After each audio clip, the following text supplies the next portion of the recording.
It's time for Fight News Now. Thank you for joining us this week. My name is John Pollock, and today we'll be looking towards UFC 177 coming up this weekend on pay-per-view, featuring a rematch for the Bantamweight Championship. On the show, you're going to be hearing from Danny Castillo and Ramsey Nijem about their 177 bouts, as well as two of the cast members of The Ultimate Fighter Season 20. We have 3 rounds with John Ramdeen and Robin Black, and noted comic writer Scott Snyder drops by the shift. Let's get the show started with this week's newsmakers.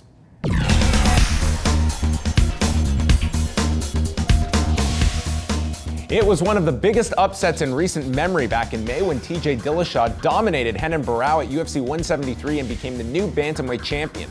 The win ended a 33-fight unbeaten streak for Barao, who will get his rematch this Saturday night as the two walk into Team Alpha Male territory in Sacramento, with Dillashaw looking to make the first defense of his championship. Every time this kid fights, he looks better and better and better, and he is a finisher. And I just think this kid is one of the best in the world, period, pound for pound, etc. After UFC 169, Barao had all but decimated the bantamweight division. After claiming the interim title with a decision over Uriah Faber, he would reel off highlight finishes of Michael McDonald, Barao's looking for a head-on choke here. He may get it.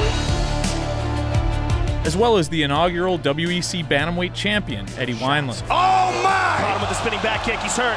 Renan Barao remains the UFC interim bantamweight champion. Wow. Then he would finish Faber, removing the interim tag from his title. Because of a lack of top 5 challengers, TJ Dillashaw was given a title shot, despite being only on a 1-fight win streak.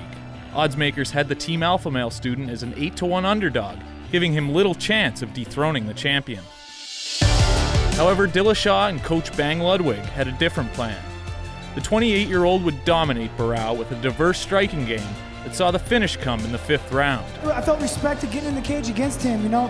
He's the best in the world, and that's what brought it out of me. You know, it's what brought the best out of me, is because I knew I was fighting the best. I had to bring my A game to be the champion of the world, and it happened, baby! After such a dominant win by Dillashaw, many questioned whether Barao should get an immediate rematch.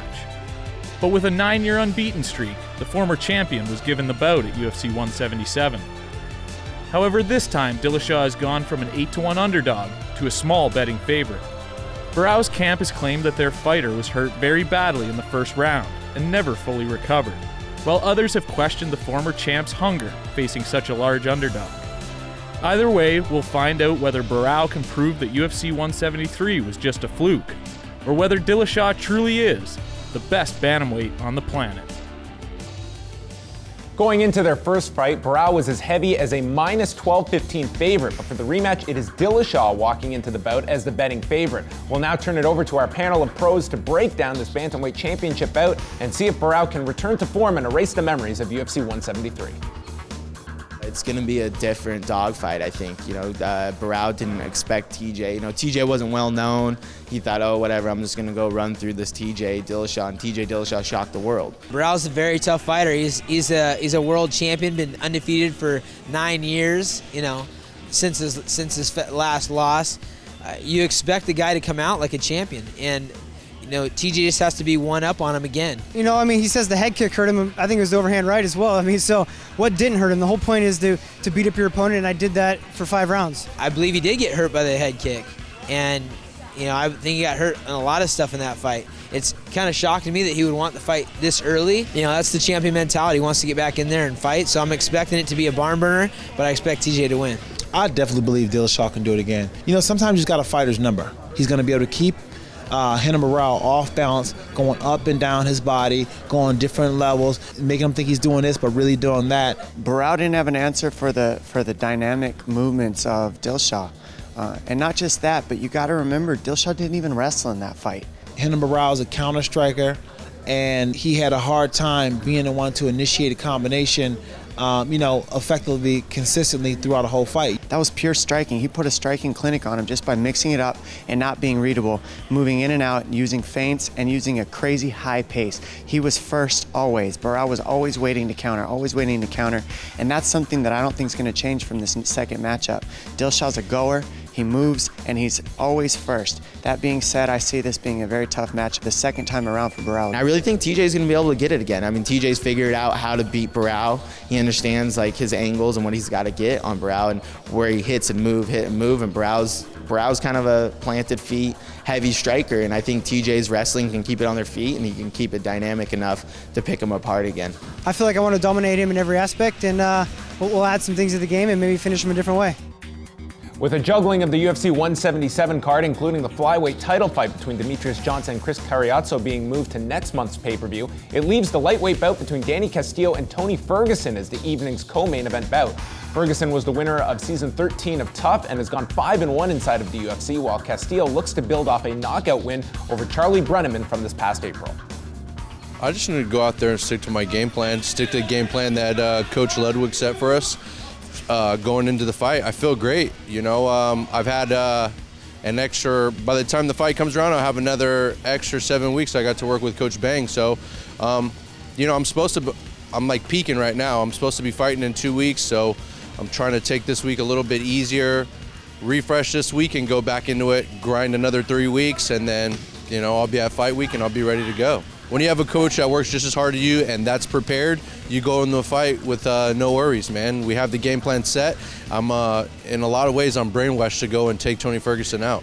You know, Danny's a winner. He's a guy that is consistent. He works hard. He's a gifted athlete. He's got a mean streak. He's got he's got a lot of things that are championship caliber. So I think every fight's a good fight for him as long as he performs his best performance. The man that Ferguson defeated in the finals of TUF Season 13, Ramsey Nijem, will also be in action this Saturday in Sacramento when he meets Carlos Diego Ferreira. Nijem is coming off perhaps the best performance of his career with a TKO win over Beneil Dariush back in April, and chatted with us about this Saturday's fight and looking for his third straight victory. I do everything I can. Every day I leave it all out here. I train as hard as I can, as much as I can, as often as I can, and still be able to perform. And yeah, I might have the target, but I mean, he's the one with the 0. I'm coming after that. You know, I've fought a lot of undefeated guys before, so that it doesn't intimidate me, it doesn't scare me, it doesn't do anything. It doesn't affect me at all. So I'm excited. I'm going after his 0, and I'm gonna snatch it away from him. And I might have the target on my back, but he's the one stepping in my world. You know, he has only 10 fights. I have 10 fights in the UFC, so I'm the veteran and he's the amateur. Every fight, I'm getting more and more time under my belt, more comfortable in the cage. I'm getting better and better. I mean, that's the scary part for this Diego. You know, I'm better than last fight, and he's got to be ready for that. Each fight, I'm getting better and more scary and more violent, and I'm gonna really come after him, and I'm gonna try to hurt him. And the all-women's season of TUF is set to premiere on September the 10th, featuring 16 strawweights vying for the right to become the first UFC women's strawweight champion. Recently, I had a chance to catch up with 2 of the fighters inside of the house, with Scotland's own Joanne Calderwood, as well as Randa Marcos, who fights out of Windsor, Ontario. Everyone's been pretty good. Everyone's been nice. Everyone's getting along. It's kind of different, you know. We all have to get used to hanging out with each other and seeing, you know, your potential opponents right in front of you every single day, waking up to them, going to bed to them, with them, like sharing bathrooms and stuff. I mean, it's really different from what I'm used to. I like to keep to myself and not see my opponent, but you know. It's okay. It's getting easier. Everyone has a kind of unique story about getting the phone call. What was your process of getting the call and your reaction just to being invited onto the show? I was excited. When I got the call, I knew I deserved to be here. I worked really hard. I'm #1 in Canada for a reason, and just getting that call made everything just like everything I worked hard for, and I'm actually exceeding in it, you know, and it feels great, and I was so excited. I called everybody, I called my family and stuff, and everyone was so happy for me, but it was still unbelievable that I'm actually going to Vegas and I'm actually going to be on the show, and it didn't hit me until I got here. You're starting to have the cameras around you all the time. It's kind of just a hint of what is to come over the next 6 weeks. I mean, has it been really adjusting for you just to have to deal with all these cameras? Are you still getting into that phase of getting comfortable around the cameras? Yeah, I'm just trying to not walk into anyone. But like, I just ignore the cameras. Like, they're doing their job and I'm here doing my job. So just kind of, yeah, just try not walk into anyone. If I were to tell you a year ago that you'd be in this scenario? I mean, the UFC here introducing another weight class, you're going to be on The Ultimate Fighter. I mean, was this always, because so many male fighters, it's always the goal is to get to the UFC. For a lot of women just a few years ago, this wasn't an option now, and here you are at Ultimate Media Day. It's the biggest card of the year for the UFC, and you're a big part of it. Yeah, I'm so glad for the opportunity, and this experience is going to be one of the best experiences I'm going to have. And as for seeing myself a year ago, I didn't see myself in the UFC or in the Ultimate Fighter House, but I'm so grateful for that, and to be with the other 115 girls, the best in the weight division. So that's my dream come true.